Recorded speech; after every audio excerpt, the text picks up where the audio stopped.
Elias Pemberton was 42 years old, a man who had spent his career building things that would outlast every person in the room. He drove a 19 Ram work truck with a field notebook in the chest pocket of his jacket and a coffee thermos in the cup holder that had been there since 5:45 that morning. He had come from a job site. He had landed on the north lawn of the Hartwell estate at 3:27 in the afternoon, 40 minutes before the reception began, because the morning's bridge inspection had run 2 hours long, and the helicopter was faster than the drive. The tent was already full of people who did not know what that helicopter meant. His ex-wife was standing near the entrance with a glass in her hand, watching him walk across the grass in his field jacket. And the expression on her face was the specific expression of a person who had made a very particular bet and was watching the wrong thing arrive. She had spent the better part of the previous 2 hours telling Gerald's family exactly who Elias Pemberton was. She had gotten the name right. She had gotten almost nothing else. Before we go any further, drop a comment letting us know where in the world you're watching from, and subscribe, because tomorrow's story is one you won't want to miss. The north lawn smelled like cut grass and the morning's rain, and the estate's groundskeepers had raked the landing area flat and clean 2 hours before the helicopter arrived. Elias Pemberton had been a structural engineer at 24, a project manager at 27, and the sole proprietor of a 2-man civil engineering practice at 31. By 37, Pemberton Infrastructure Group had its first federal contract, a bridge rehabilitation project in the Southern Corridor, 6. $4 million, won in a competitive bid against 3 firms with twice the staff. By 40, the firm carried $100 million in active work across 3 states. At 42, it was $140 million across 4, with 340 employees and a morning site visit to an Eastern District bridge replacement project that had run long enough to require him to take the aircraft. He still worked out of the same office he had started in, same building, same zip code, same address on the letterhead as the day he signed the first lease.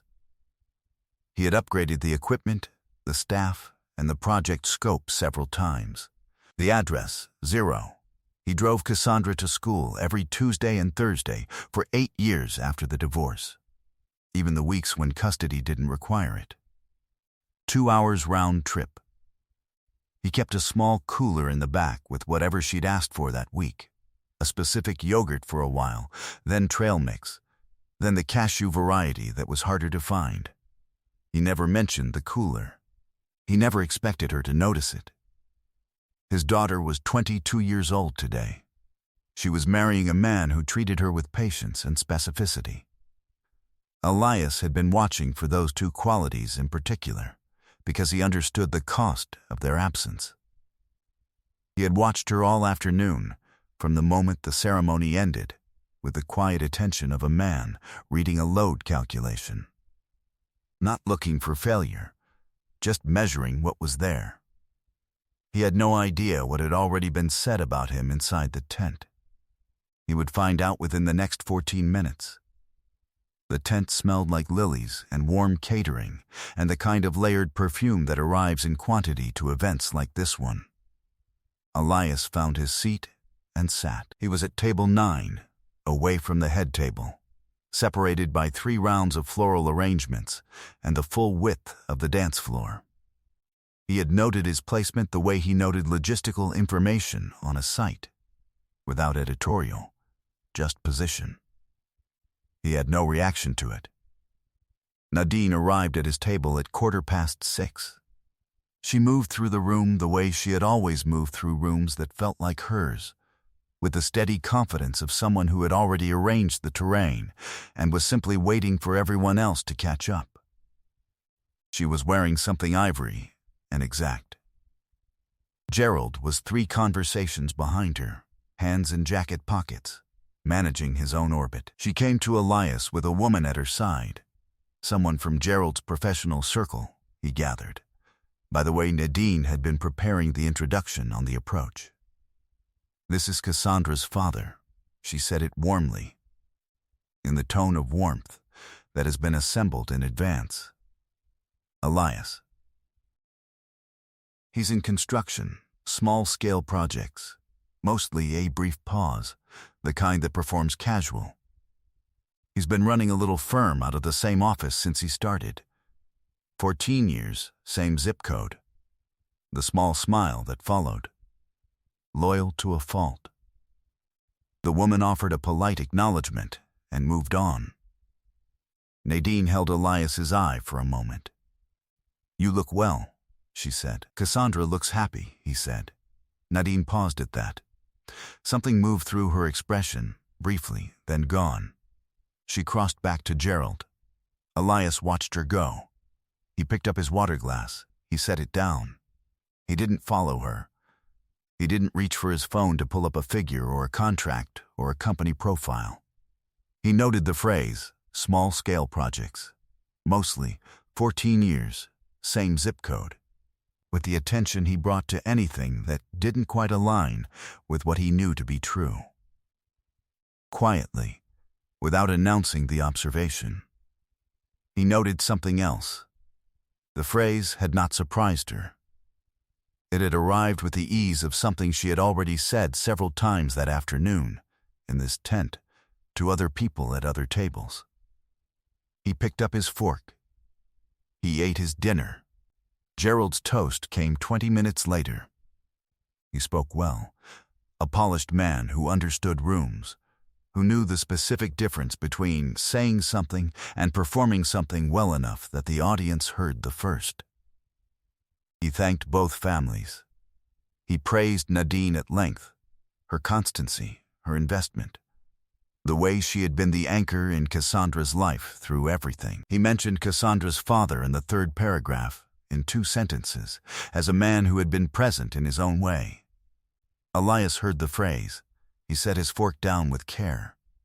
He picked it up again. Cassandra looked across the room and found him. He met her eye. He smiled. She smiled back, and in her expression there was an apology she hadn't had a way to make in advance. He shook his head. Just once, just slightly. There was nothing to apologize for. His phone buzzed at 4:50. His pilot. The north lawn was clear.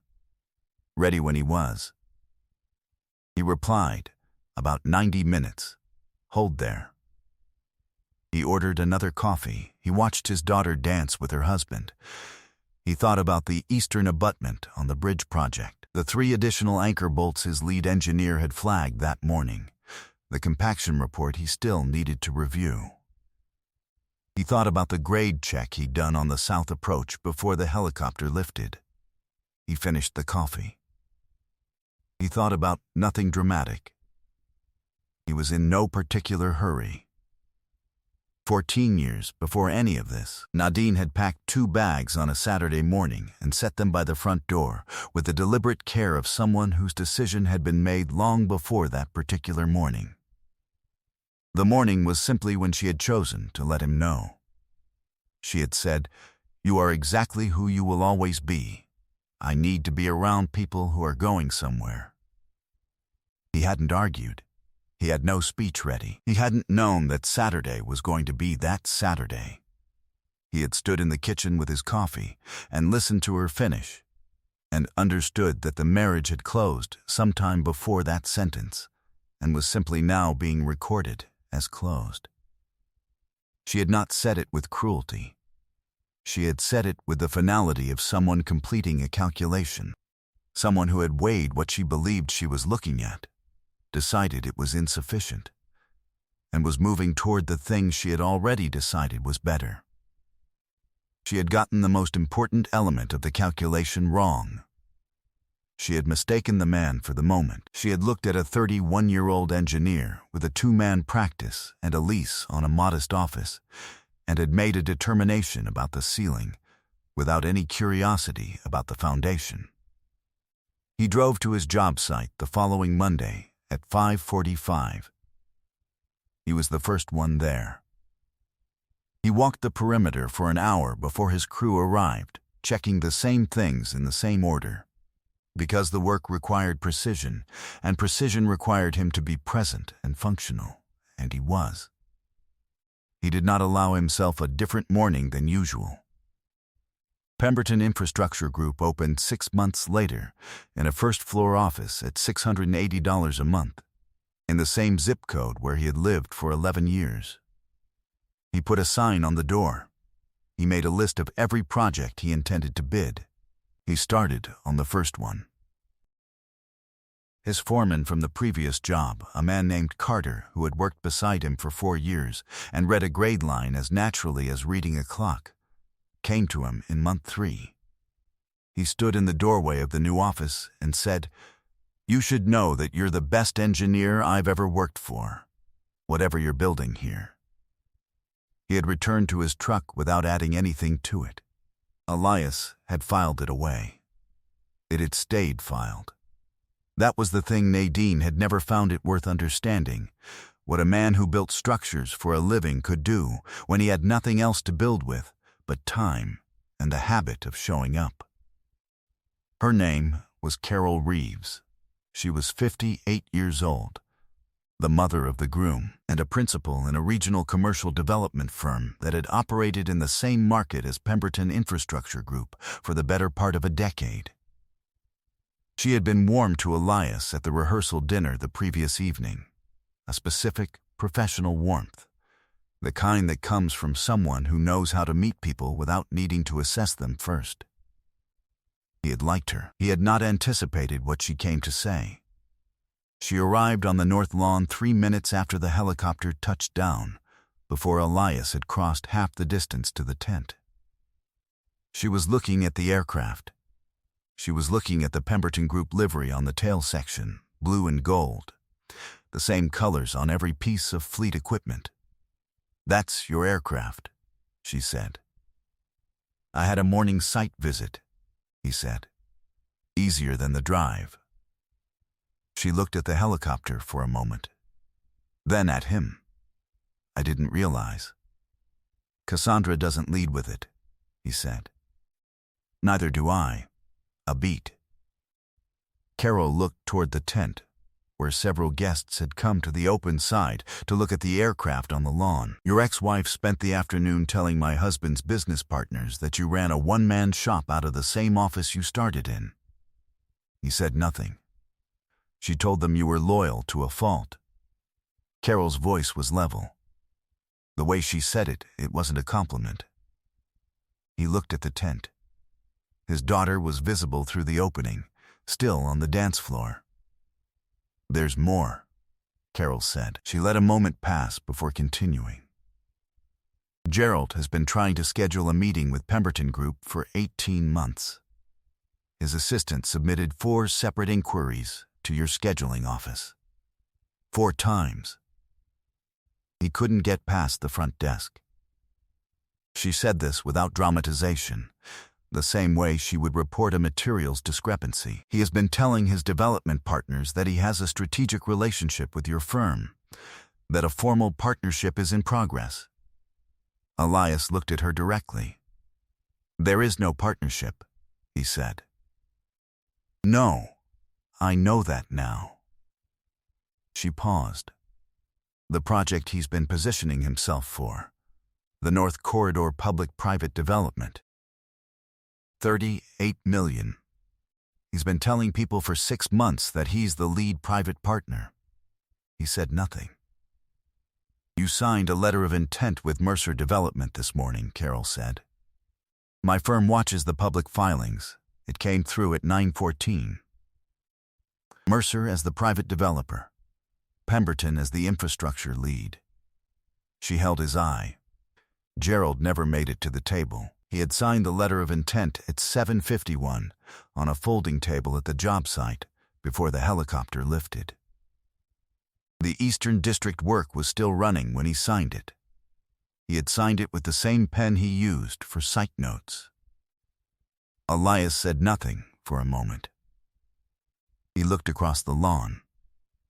Gerald's business associate had his phone out near the tent entrance, had already opened something, had leaned to the man beside him and said something that Elias could read at 40 yards by the change in the other man's posture alone. He knew what had been said. He could see the two words move through the man's expression like a current.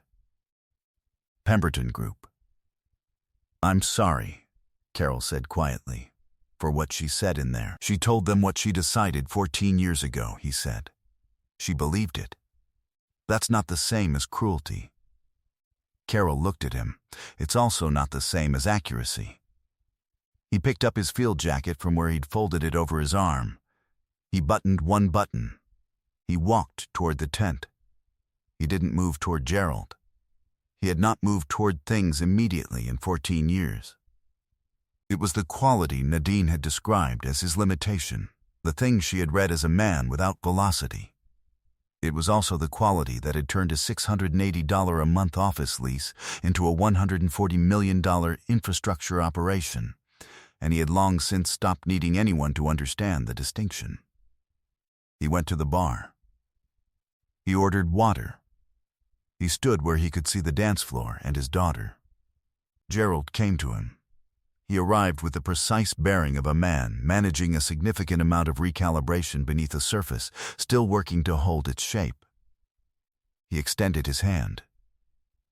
"Elias, I don't think we've had a real chance to connect."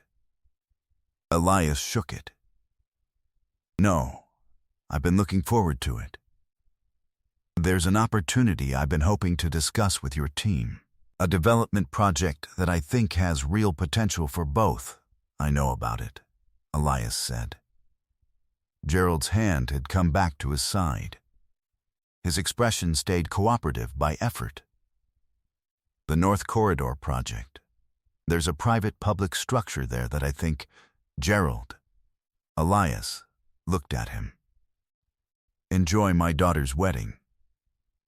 He walked to the edge of the dance floor. He found Cassandra at the center of it, her husband's hand at her back. He waited. She saw him. She came to him. She put her hand on his arm. "I heard what she said at your table." "I'm so sorry, Daddy. I should have. There is nothing to be sorry about," he said. "It's your wedding day. Can I have one more dance?" She said yes.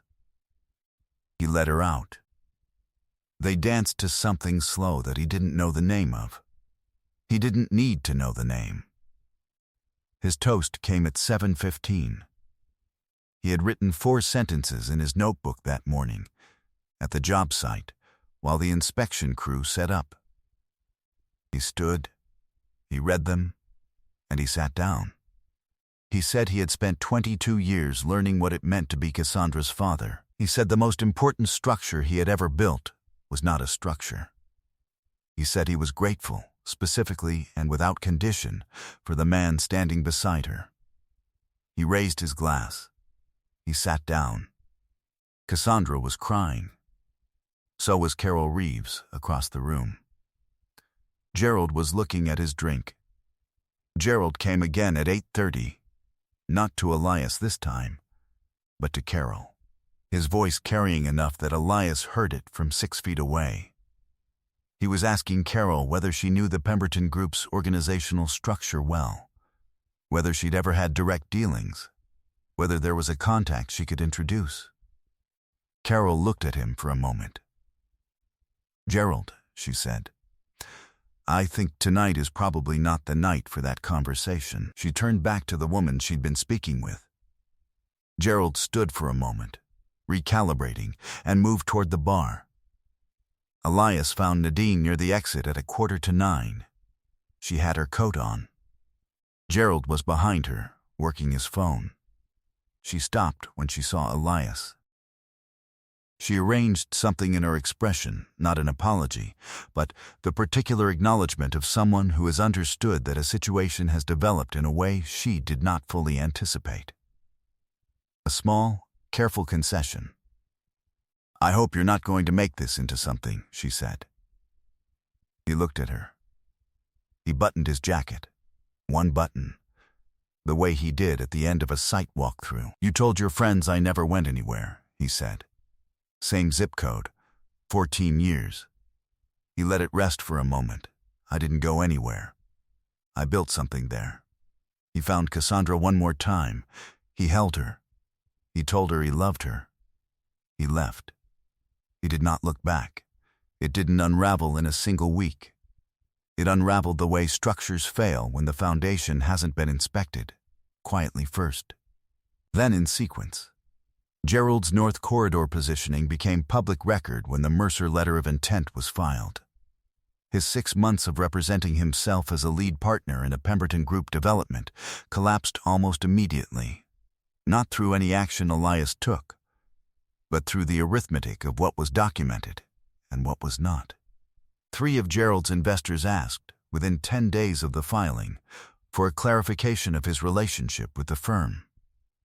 He had no clarification to give. The 4 unreturned scheduling inquiries existed in a system. Systems log things. His assistant's 4th unanswered inquiry had been submitted 9 days before the wedding. It had been routed to Pemberton Group's scheduling office and automatically deferred. Gerald had not mentioned this detail to anyone. Carol Reeves called Elias's office in October and asked if he had any interest in a preliminary conversation about a regional transit infrastructure proposal her firm was exploring. She was precise. Early days, no commitments, just a conversation. He said yes. He sent his operations director in his place with instructions to listen and report back. He never started conversations at the head table. He started them at the site. Cassandra called every Sunday. She had started calling him Daddy again, the way she had before she became old enough to think about how it sounded. He kept the calls as long as she needed. He never cut them short. In February, he gave Carter the title he had earned in year 3 of the company: Operations Director. Carter looked at the updated business card for a moment and went back to his site report without comment. That was Carter. That was exactly Carter. Elias still had not moved the office. Same building, same zip code. The framed print of the firm's first federal contract hung behind his desk. The bridge project, year 7, won after a 6-hour round trip to a bid meeting and a site visit the following morning. He had hung it himself, level, with a tape measure and 1 nail. It had not moved since. He walked past it every morning. He did not need it to mean anything. It was simply there, and it was accurate. And accuracy was all he had ever required of the things on his walls. On a Wednesday morning in late February, Elias walked a job site in the hour before his crew arrived. The ground was hard. His breath was visible in the cold air. The foundation form work for a new regional office building was set and ready, concrete trucks scheduled for 9 o'clock. He walked the perimeter of the form work in the half-light, checking the alignment at each corner. Crouching at the south end to read the grade, running a hand across the rebar ties. His phone buzzed. Cassandra. A photo from her kitchen. Coffee. Morning light through the window. The small plant she'd sent him a picture of once before when she first got it. Bigger now. Still on the windowsill. He looked at the photo. He stood. He walked to the edge of the formwork and gave the word to his crew chief. Across the lot, the concrete trucks began to move. He put the phone in his chest pocket beside his notebook and walked the perimeter one more time while the trucks lined up. He watched the pour begin. He watched his crew work. He checked the grade at the north corner a second time, not because he expected to find anything different, but because that was how he had always done it.